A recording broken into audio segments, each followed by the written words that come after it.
this conversation was brainstormed by Jess, who I've known forever and ever. And I think it's actually a really valuable conversation to have right now. I think she was wanting to focus a little bit on some of the Twin City Public Radio, or excuse me, Sports Habit, Twin City Public Television situation that you went through last year, Toussaint. But actually, I want to know more about sort of the initiative that you're doing right now, because I think that is really the more, what would you call it? Proactive. Yeah. Part of that conversation. So. Yeah. Do you want me to start there and then go Tarantino it back? Or do you want me to? Right? Because I am very nonlinear in that way. Like, I'm okay with like. Yeah. Feel it? Yeah. Okay, but we okay. So yeah, let's start with what you're doing right now. And then we'll go back and talk about sort of like how that was sort of I don't know, what would you call it? What happened with PBS and Twin Cities Public Television? Yeah, that drama. I mean, we don't have to get deep into the thing. No. There's no need to get deep into it, and I can be really, really exact and like as quick as possible with it. What happened with that was a cognitive dissonance, and like what I would describe as white cognitive dissonance, and also resistance, performative racial justice, and performative acceptance under the guise of nonpartisanship and objectivity, which a lot of public media prides themselves on in being, hey, we're not picking a side here, or hey, we're just being objective. When really what's happening is you're silencing the conversation. Mm-hmm. And to give you like the foundation of where everything's kind of coming from is, you know, if I tell you, hey, you know, how did you feel about the New York Knicks losing that game last night? You could be objective and say, yeah, they lost by 10 points. Or you could be subjective and say, you know what, just the legacy of Phil coming in here and taking all this money, making poor choices, I just can't stand it. And you could go off for days and be subjective about it. Or you could be dismissive, which is the Minnesota way, which is what PBS and public media is usually done. And you could say, what New York Knicks? And there it leaves me with I have the responsibility to now paint the picture for you and say, well, girl, you know, the New York Knicks, you know, orange, blue, you know, they play in New York, you know, and now I have to backtrack and hold you accountable. But when I was sitting in a room yesterday with a bunch of black men near 38th in Chicago, and we talk about how progressive you can have a conversation when everybody's already on the same page. And so my background, as I fragment all over, for the past 20 years is I've done intervention-based forum around the country, and about sexual assault, substance abuse, racism, sexism, transphobia. And basically what we do is we pull up to a college freshman orientation, and then we have a tough conversation about something that legally they're supposed to have the conversation. But they don't know that they're going to have the conversation. But it's important for them to have the conversation because you want to know everybody's on the same page about consent. Everybody's on the same page about what white privilege is. Everybody's on the same page about what sexual preference is, what gender orientation is, what gender is, how it's a social construct, all that. And so that being my background, these conversations are all on the table. However, when somebody then says, what race, what ethnicity, it gets really weird really quick. And so as we fast forward to now, what I'm doing now is I created a group called On-Site Public Media. And On-Site Public Media, we just started filming marches and rallies and people speaking. And then we started interviewing people wherever they asked us to go. A white woman asked us to do a bunch of interviews with people about dyslexia and how you get a bunch of white kids that get diagnosed with dyslexia, but no black kids. And so we interviewed a bunch of parents about that and then put it out. And so I sit there and ask questions. And then, there's just certain communities that don't get anything highlight. And now for all y'all that are in radio and public media, which I was in for 2.5 years, you got an idea for a project, and it can be like, hey, I got an idea for this project, and your producer would be like, that's really cool. Let me run that by so-and-so and the board and da, da, da, da, da. And we're going to get back to you in 2022, and we'll see if we can do it. And it's kind of like, what? I want to do it now. Like there's this is happening right now. I want to talk about this right now. And so in Minnesota, our winter is about 11 months long. And so, there being like a large unsheltered population here, we got to get at unhoused, the unhoused community right now. That's not a project that can be like Ed Burns. It's not something that can be a documentary that's like put together and then put out like a year from now, because then it just won't be the same. And so we just get boots on the ground and start filming interviews with people and getting the word out right away. Like, let's talk about this right now. And then getting reactions from the community to then better understand their community. And then furthermore, create a conversation that's constructive for them going forward, so they understand what's going on. And two things that have kind of come out with this is, one is people can contact us whenever they want to, and they can say, hey, I want to film this thing. Okay, cool. We'll be there. We'll come to you. That in my mind, that's public media for the public. So we just show up with cameras. And then two, another thing that we started was Good Morning Minneapolis. It's satirical. It's kind of like, SNL / The Daily Show, but it's filmed in my kitchen, for our budget purposes. And we do that, and then just try to get support from the people. And then the other big thing, that I think the biggest thing in this in the entirety of on-site public media is this month, which is December 1st, will be the first month that we start distributing cameras to kids. And so the idea is that in Black narratives in history, I mean, if you would have had a camera on Colonel Custard, we probably would be looking at him in an entirely different way. That's just the truth of it. Terrence Franklin was a Black man who was murdered in Minneapolis, Uptown, affluent white neighborhood. He was killed by the cops in the basement and shot execution style in the back of the head, but there was nobody there to film it. But there was no upheaval. We reacted to George Floyd the way we did, or white folks did at least, because they saw it on film.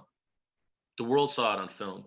And that's the power of film in Black narratives, is that when you have the camera and you don't have a white producer or a white executive producer or an all-white board that's signing off or telling you when you can make your story, the stories come out differently. They come out a lot differently. And so what we're doing now is we're buying cameras for youth of color who want to film or do photography, and we're giving it to them, and they can do whatever they want with it. It's theirs. We don't ask any questions. If they want to submit anything to On-Site, go ahead. If they want to make their own channels, go ahead.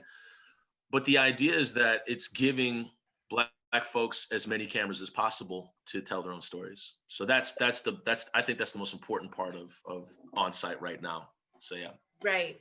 So it's interesting because we've had this moment, you kind of touched on this, where the dissemination of a visual in a lot of ways spurred action in a lot of communities that may or may not have experienced that. Which trips me out. I actually personally did not watch the video. I never watched any of the videos. Neither did I. I don't need to see it. I know. No. But a lot of people felt as though they needed to see this video. So what you're talking about, you said a few things. One of the things you said was that you have essentially launched On-Site Public Media, which is an alternative public media outlet that is community focused and is really working on getting the first person narratives that are otherwise not being highlighted by the establishment public media in your community, right? This is interesting because, like, I think to a lot of people in this moment, it's like, oh my God, that is like so avant, out there, like forward thinking. But I might be looking at it from a slightly different perspective because I just finished writing a book, and one of the things I talk about is sort of how media can spur change. And for the book, I was really focusing on Chicago and thinking about how Chicago, like a lot of other cities, in the wakes of the uprisings that happened in 1968, they launched a bunch of public affairs shows that were run and produced by Black people. Like, because they were trying to figure out, excuse my French, what the fuck was going on in the streets if they couldn't do it themselves, right? Yeah. So there's like a history of this. Actually, I have a little photo. Ugh, I hope it's not backwards, but it probably will be. It's Black people with cameras in the streets in 1969. What? Oh man, that's dope. That's like wild. That's literally 50 years ago plus. But anyway, and they talked about this happening in South Carolina, in Detroit, and Chicago, and all these different areas. Because first off, it was obvious that the mainstream media was not doing a good job of talking about what was happening in the community, was not serving the public. And it wasn't as though the white people were saying, man, we need to do something. What it literally was a bunch of instigators and community people who had stakes in the community protesting until this happened, right? So I think I just wanted to give that level of sort of context to what you're doing and what I'm looking at as what you're doing, like from that perspective. Because you had your own experience with the public media landscape. Yeah. I mean, just briefly, like on my end, I was thinking about you covering, like protests and things. I'm thinking about one of my close friends who works here in Chicago. She came from working at Ebony Magazine, which was based here in Chicago for a lot of years, and was like dynamic over there, and came to our station, WBZ in Chicago, and was covering Black Lives Matter protests, not this year, but a couple of years back, because, those protests have been happening, right? Like it wasn't just all of a sudden that they were happening. And so in order to, get the footage to the right people, she was tweeting with the hashtag Black Lives Matter, and our editors flipped out. It was like, you can't do that. That's editorializing. That's political. That goes against our standards and blah, blah, blah. And she's like, but don't Black Lives Matter? A. And B, like, is that in question? But then the other thing that she mentioned, which was really important, is it's like me using this hashtag is actually connecting this information to the relevant hashtag that is connected to this particular protest. And you go doing this overarching political thing, what you're actually doing is showing your lack of understanding of even what's going on. So yeah, so that's like my little. What ended up happening to your friend? Did they say she had to take him down? She didn't take it down. She left the station. I mean, like what really happened was she got tired of the witch hunt and left. Yeah. And people still talk today about that. And I mean, public media in general, I would argue, has a huge retention problem with keeping talented folks. Like I've worked in public media since 2006, and I am a unicorn, I promise you. I get emails every day for people want me to work on projects because, So why not? Why not branch out and, make it happen? Look, I am the content director for our public media little baby sister station. So WBZ has a sister station actually aimed towards people of color called Vocalo. And I'm the content director there, and that takes up a lot of time. Mm-hmm. But if anybody is looking for some work, some freelance work, and you are a person of color and you're interested. Okay. I might take the hour-long flight down there just to apply. I'll do an interview or a Zoom interview. Who knows? But y'all have Wait, Don't Tell Me, right? Because I remember that guy saying WB. Technically, it's there. We don't own it anymore. Oh, so, okay. Yeah. Okay. Whole bunch of stuff. Yeah. What had transpired? I mean, and I think folks of color and non-male bodies can speak to this, like, and just anybody in the non-normative, societal like demographic can speak to this. When you walk into a room and the vibe is off, like you can feel it. Like nothing needs to be said. Like you can just feel it right away. And as beautiful, as brand new, as great as the lighting was and the plants and the sunroofs were at TPT, there was just something that was off. And I could not, for the life of me, put my finger on it. And I couldn't figure it out until one day they had hired me to do a forum for this documentary called College Behind Bars. And so they had two panels. They were going to show a segment of the documentary, then segment of the documentary, then panel. And, for me having done forums for like 20 years, fine, it's all good. And I get up on the first panel and it's all white folks. And I'm like, okay, this is a little weird. And the documentary was literally showing Black men behind bars getting an MIT level education, being taught by like 80% white teachers. And then all the wards and the guard staff were white as well. And I asked the woman that made the documentary, I said, do you see this kind of being like a film that's like, about race, but doesn't talk about race? What's the impact of a film like this that shows Black men behind bars, white guards and white teachers, but doesn't explicitly talk about race? And her jaw dropped to the floor because she didn't know what to say. And in my mind, I'm like, as a filmmaker, a documentary is at least 400 hours of footage. Like you're spending months in that situation, if not years. And for you not to think about race at any point in time, it's kind of like, and so she kind of lost it. And then the next panel went up and it was the Governor Tim Walz's wife, Gwen Walz, who has a passion for correctional facilities or getting, the recidivism rate down. And I asked her the same thing and she kind of bobbled it and just said, race was implied. We don't need to bring it up like that. And I was just like, and then after it all went down, the Jim Pagliarini, the then president of Twin Cities Public Television, apologized to Gwen Walz for me asking her about race. And because it made her uncomfortable? It made her uncomfortable. Well, yeah. It made her uncomfortable. And that's not even the tip of the iceberg. The tip was I got hired to do, because as a film actor and a musician, I do these gigs all over the country, like whatever, feature film or, a live show, moderating, stand up, whatever it is. And I got hired to do a forum, not really a forum, but host a show for this bank around the country. And they needed some footage. And I called TPT. I said, hey, you got some footage from the forum, College Behind Bars? And they were like, oh, no, we deleted all that.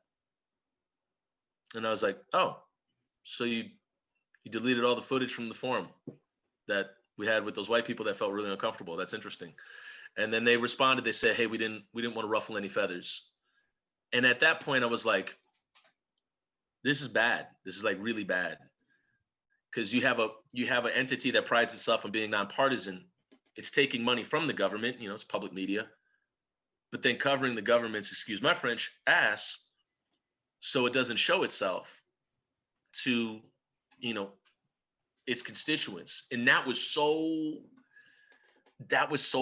problematic. And I still stuck it out with the company up until at the end. George Floyd was murdered on a Monday. I waited and I was doing social media for Denord Distillery, the first Black-owned distillery in the country. And they had released a statement about George Floyd on Thursday. And they said, the uprising is here. And if people want to burn our building down, go ahead, because there's a bigger problem going on. We just asked that nobody try to defend the building because we don't want anybody getting hurt because it's people over property. But at that point, Twin Cities Public Television and PBS had said nothing. And so I made a video that Denord Distillery said something, but not TPT. And once I released that, then it went out and then they released a statement. And then I spoke at the Capitol about what was going on, to like a crowd of like hundreds or thousands or whatever.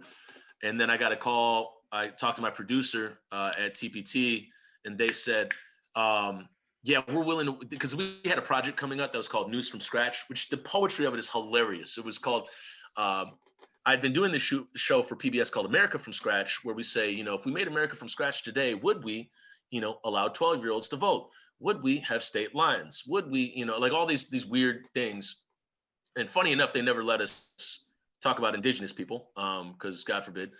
And but they had this new show called News from Scratch, which was news literacy for young folks. Like, hey, tell the difference between real news and fake news or whatever it is. And I was on the hook for the project. They wanted me for the project. And I spoke to my producer and I said, hey, I understand if y'all want to go separate ways. And they were like, no, TPT wants to work with you, but we're not sure if PBS does because of your activism. And I said, what do you mean activism? And this goes back to what you're talking about with your friend, with the Black Lives Matter hashtag. And they said, well, the video of you speaking at the Capitol. And I was like, oh, well, then I'm out, It's like any relationship, when there's a certain part of you that's like a question, it's like, oh, then we can be friends. I'll see you later. I'll see you around when I see you, and that was kind of the impetus of all that. Cause I was just like, oh, well, I'm done. If I can't speak at the Capitol for Black Lives Matter, and that's a question for PBS, then find somebody else, give them their money, whatever. It wasn't enough to like tell a Black man to not speak at the Capitol after a Black man just experienced a modern day lynching by the police. So that was kind of my exit point. And at that point, we were already filming stories in the community. We were already talking to folks like on the ground and like speaking to what's going on and asking questions and prompting forums, because there wasn't even a question about it. It was like, everything is burning. Marches are on the daily, if not hourly. Let's talk about it. Yeah. To sit there and dismiss it it seemed really, really dangerous and unhealthy. Yeah, it's so interesting because I have a real close friend who lives in Minneapolis, and I'm up there until recently, fairly frequently DJing, of all things, for different reasons. And so like every time I go, like what you're talking about is a vibe that I've like, this sort of like silencing of people of color is like an experience that I've seen where like it's sort of like othered way over there in the corner and brought up when it's, cool or hip or, the thing to do. But I haven't been there since these uprisings. So I wonder if the tenor has changed. But the other thing that you brought up, it makes me think of this conversation, sort of this existential crisis that's been happening in public media this year, and in a lot of editorial conversations and wringing of hands about whether people can actually be unbiased, right? Like there's this idea that, oh, we're completely objective in our reporting. And that's like this tenet of J school. As a person who did not go to J school, right? Like I never subscribed to that. I always assume that there's some bias, but you hope that the bias is from a benevolent place, right? Like that you're actually offering a perspective that enhances a story. Oh, go ahead. No, define bias, define objective. Like, because I feel like, right? Like, I think when journalists, quote unquote, are applying the term objective, what they're saying is not applying any sort of lean one way or the other, which I think in and of itself is false. If you have humans telling a story, by default, you have a perspective that you are applying. Even if you're attempting to color correct against it, it's still there. Mm-hmm.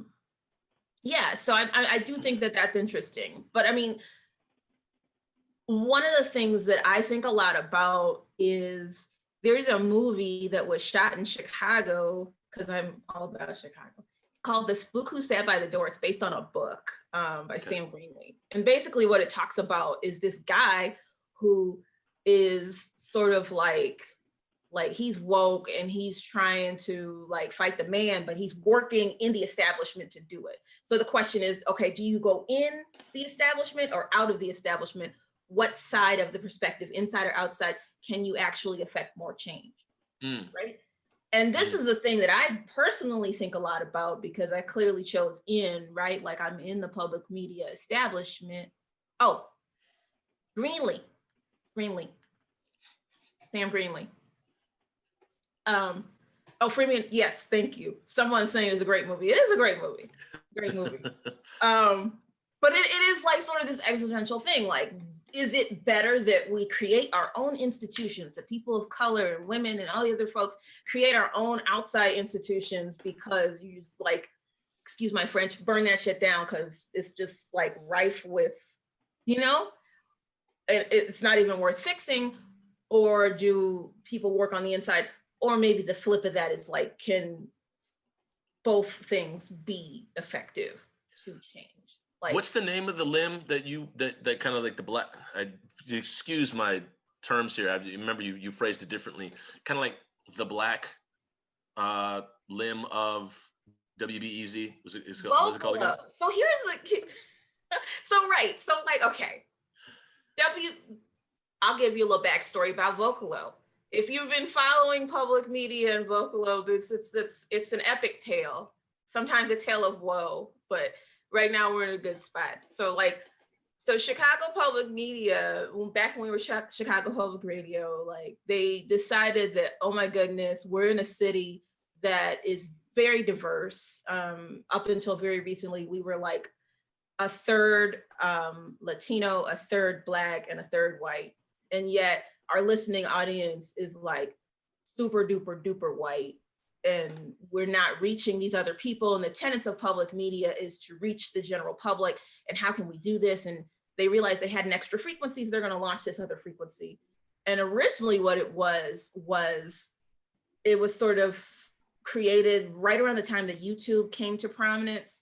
And it was people submit audio of whatever stripe and engage in these conversations. It was like public media.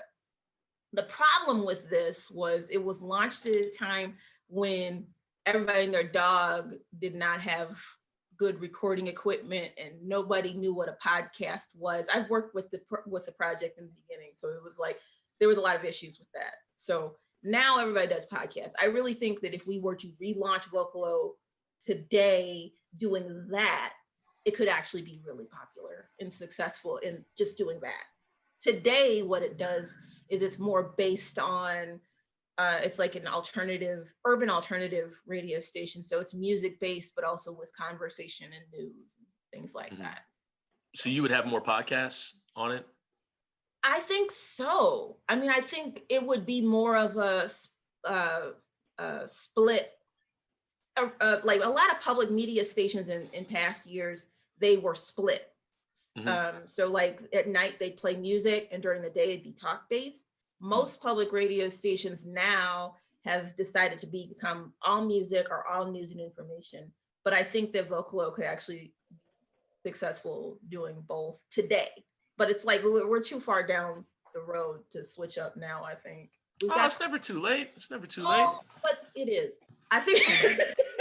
Okay. Okay, because right now we don't have the staffing to facilitate that right. And here's been my issue with Vocalo since jump, and this is, I'll go on the record all day, every day and say it, is that I think if we really, really, really want to succeed in the community, we have to have the proper investment for the level of like connection that we want to make. And if we don't have the staffing to do it right, I would rather not go down that road to like half-ass it. And what you just illustrated is to kind of answer your own question from the Greenlee movie or documentary or book, whatever you referenced. Is that do you need to work outside the system or within it? And what you just said is that you need the proper staffing and funding for it, which sounds like something that would be outside of the system to create. Right. And a lot of people say BET or Black History Month, like they label it Black the whole time. What we're talking about is basically just an entity that can produce stories for everybody. And when we say for everybody, we mean everybody.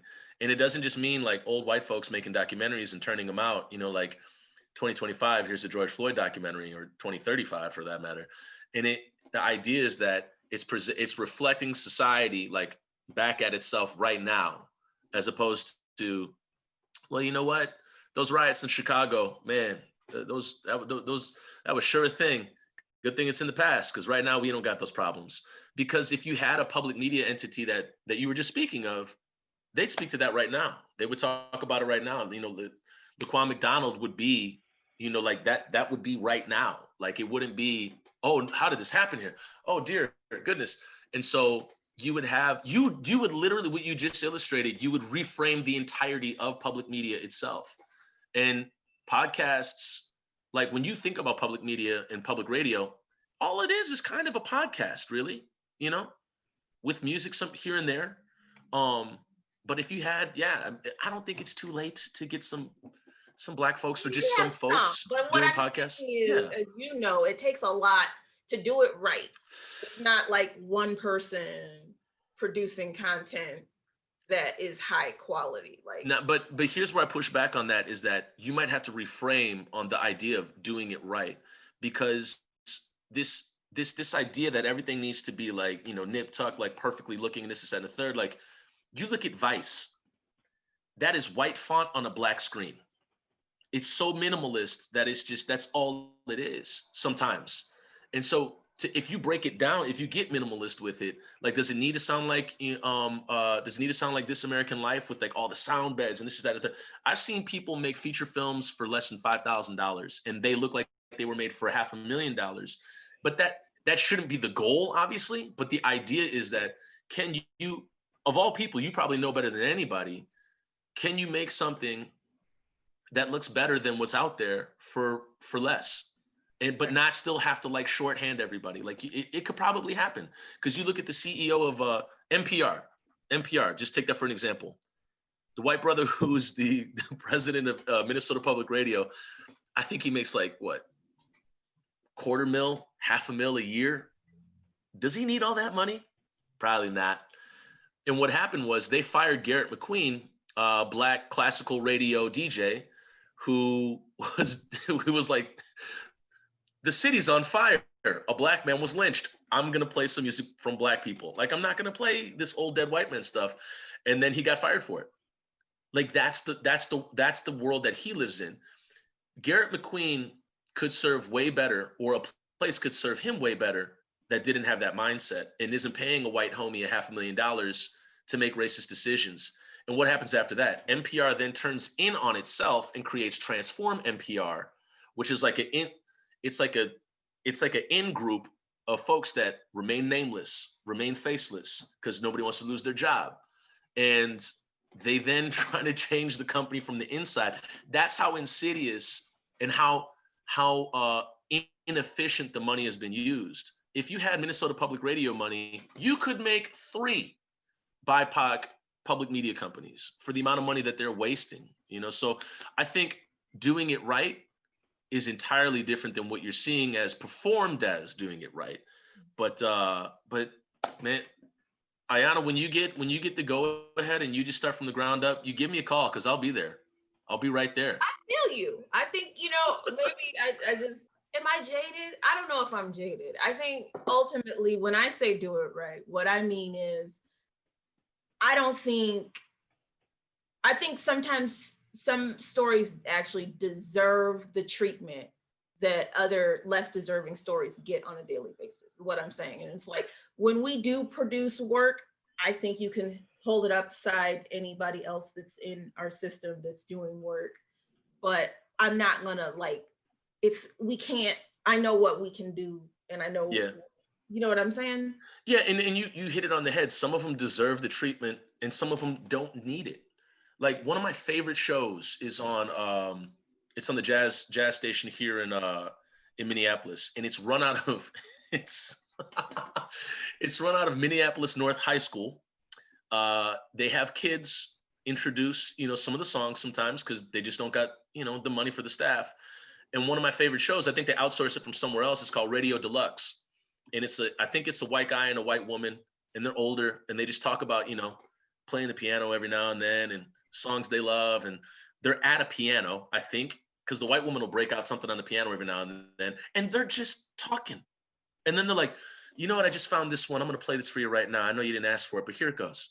And it's just them talking and playing music. Like, and that is my favorite show ever in the history of radio. There's probably something better, but top three. And it is so minimalist. It's insane. You don't need anybody to do post or normalize anything on the audio. Like, just let it fly. So yeah, you're right. There's some things that need the treatment, some things that can just survive on their own. Like, I do a podcast called Double Consciousness, and it's me and a Black woman just talking. And people check in, and I didn't think they ever would, but they do, because they long for Black people talking about Black things. So there's that. They long for Black people talking about Black things, which is very interesting, which is another conversation, right? Because a lot of the times there'll be a pitch, you know, like to do a show, and it's like, well, it's a Black show. However, I felt that every single show I've ever done for Chicago Public Media has been a quote unquote Black show. But when we look at the numbers, like everybody and their dog like is watching that or listening to that for whatever purpose. So I also think that's a misnomer sometimes. I'll flip it for you. It's a show where there's no white people talking. Right. That's it. Which is different. That's it. Which is different. Right. Yeah. Well, this is also the conversation about whether something is in fact universal or not is often a conversation that comes up. So before we wrap up, because I know this isn't going to go on and on forever, and I could talk about this all day long, clearly. Does anybody have any questions for Toussaint or myself, I guess, but whatever? Questions? I got one. Hey man, how are you? You know, I'm outside. It's 46 degrees, which is like a summer day in Minneapolis to Toussaint. But right now I'm working with coffee. The question that I did have, though, I found it really cool. And also, so you know who I am on Black Lig. I'm a radio DJ / just as much as you would say yourself, an activist in Richmond, Virginia. I'm a programming director for University of Richmond Station. I also have another show on an independent station called 97.3 FM. All my shows are hip hop. I'm an artist, etc. And everything I do is based on empowerment through identity. And I teach a hip hop creative writing course in an all white private school, as well as I've done juvenile detention centers, public school, things like that. And I was really interested in the premise of what you discussed with you giving cameras to the youth. And I was wondering through that process of facilitation, how you felt about the idea of how you instill in the young people the sense of empowerment over entitlement, but without expectation. And if you feel that you can do that without expectation, how you in turn facilitate an understanding of accountability. And if you feel that the goal of you giving them a camera is that.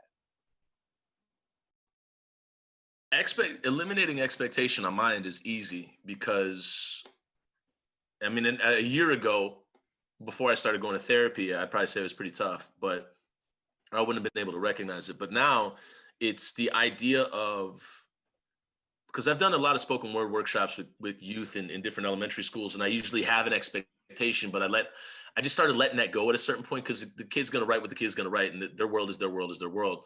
But when we talk about film and camera, letting go of the expectation is one thing. If the kid feels entitled to the camera, that's none of my damn business. It's none of my business. And that's their journey to take. And they're going to take that journey and figure it out. The proposal is allowing them to even have that journey, allowing them to even have that journey in the first place, and maybe figure it out for themselves and discover the world through their own lens and figure out what can the world look like to them through film and camera.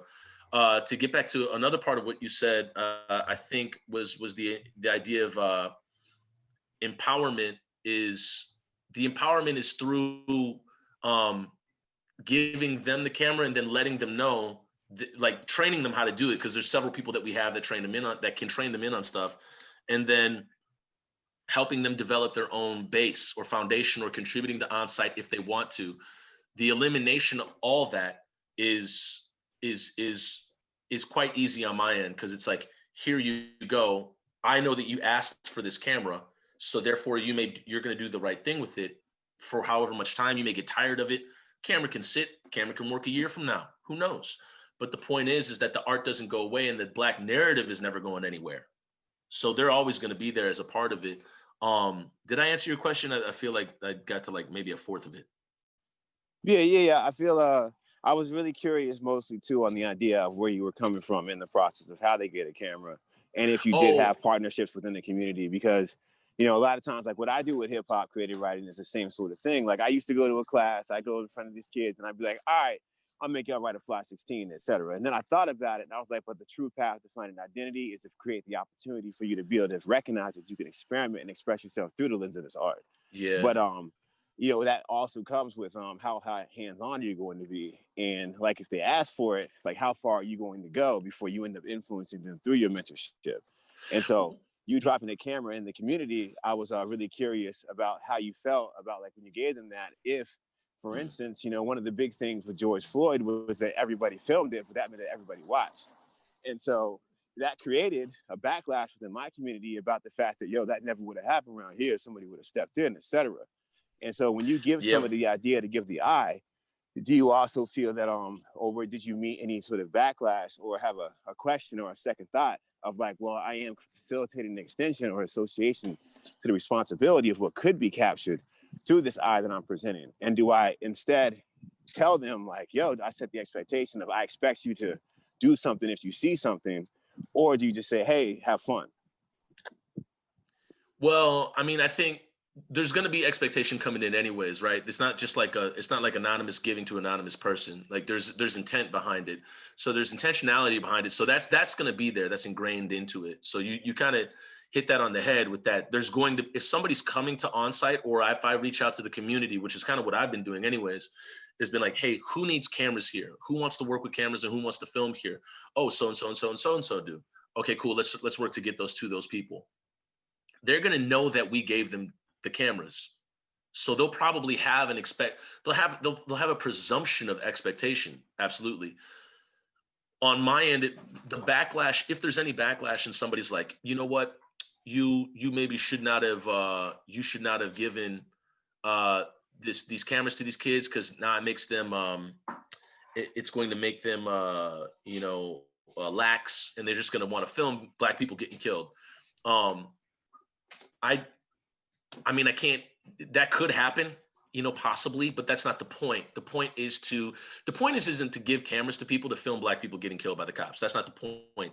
The point is to capture their stories through their eye and their experience. And however that turns up, it's going to be what it's going to be. And on my end, as a mentor of mine told me at the beginning of the uprising, was just to embrace the uncertainty.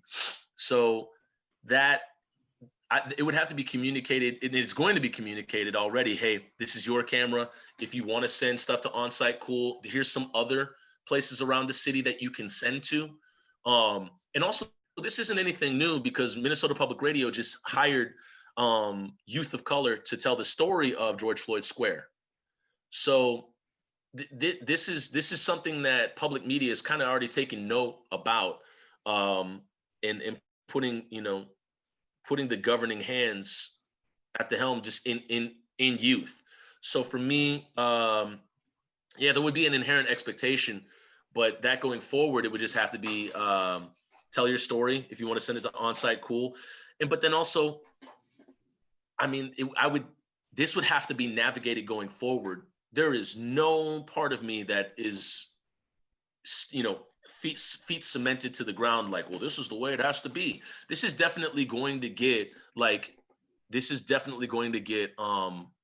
going to evolve as time goes on. Like, it's not just going to be one way or the highway. Like, it would evolve as time goes on, and I'd have to see how that journey goes. So yeah.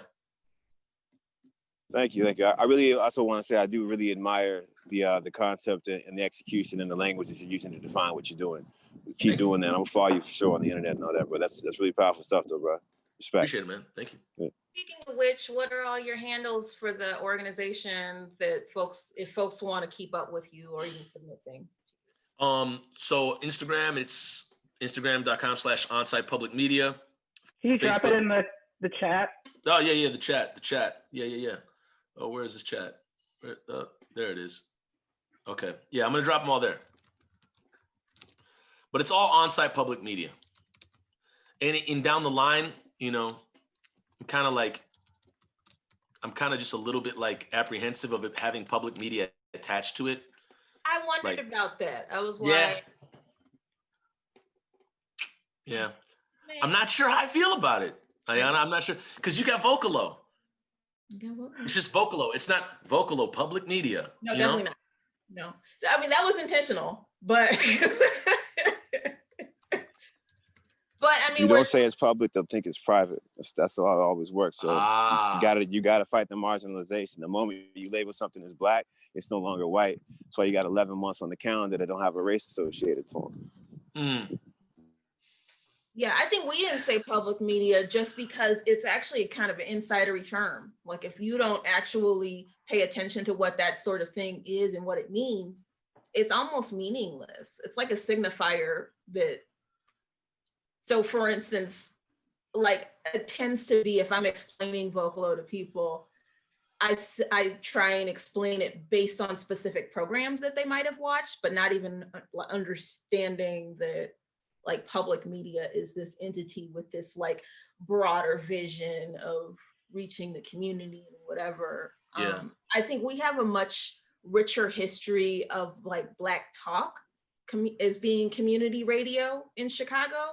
So sometimes I'll talk about that as being what we're doing, like as us just not being Clear Channel, right? Like that's the language that I'll use, that we're not that. You know, you're not going to hear 37 ads for like, you know, I don't know, that check cashing place. That's what you're not. I feel like I've heard it, but I can't remember it now. Yeah, no, I know what you're saying. I know what you're saying. Yeah. Cool. Anybody else? Anything else? I know we are running a couple of minutes over, but I definitely want to leave space if anybody had any other statements, comments. And if you ever think of a question down the line, my email is, I'm going to type this in the chat. There, if you have any questions down the line. So, yeah. Right on. Yeah. So, Vocalo, the thing. Well, yeah. Well, now I'm going to be paying attention to Vocalo then. But it's better than you think. I promise. It's like. No, I saw the website. The website looks fly. The font is great. I'm a big font. I'm big on font. I love it. I love everything that's going on with it. I'm gonna check into it now. Yeah, I mean it's a great resource in the city. Yeah. Thank you. I appreciate that. I love Vocalo. Thank you. I do appreciate that. But I'll tell you, like the real, you talk about spook who sat by the door. The problem with Vocalo in the beginning is that it was run. The person who was in charge of it, the program director, was a white woman from Minnesota. In fact, I know, it was wild. And so like, we would always say to her, well, actually, we're trying to reach this community. And we were thinking maybe this might be the best route to do it. And we would be doing all these things.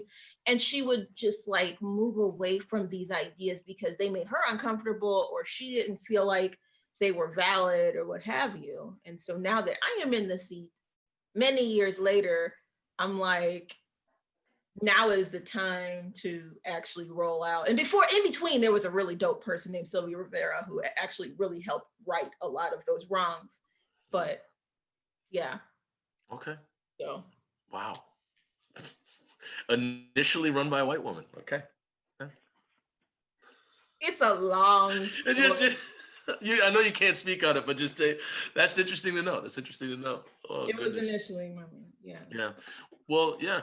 Thank you so much for having me. I appreciate it. Yeah, thank you. It was super, super helpful. And it's interesting to think about like what's possible outside of what we know as being like sort of the establishment. Yeah. And then hopefully on-site public media becomes the next PBS and then creates a bunch of, local stations that can all branch out and have an entirely different concept of public media.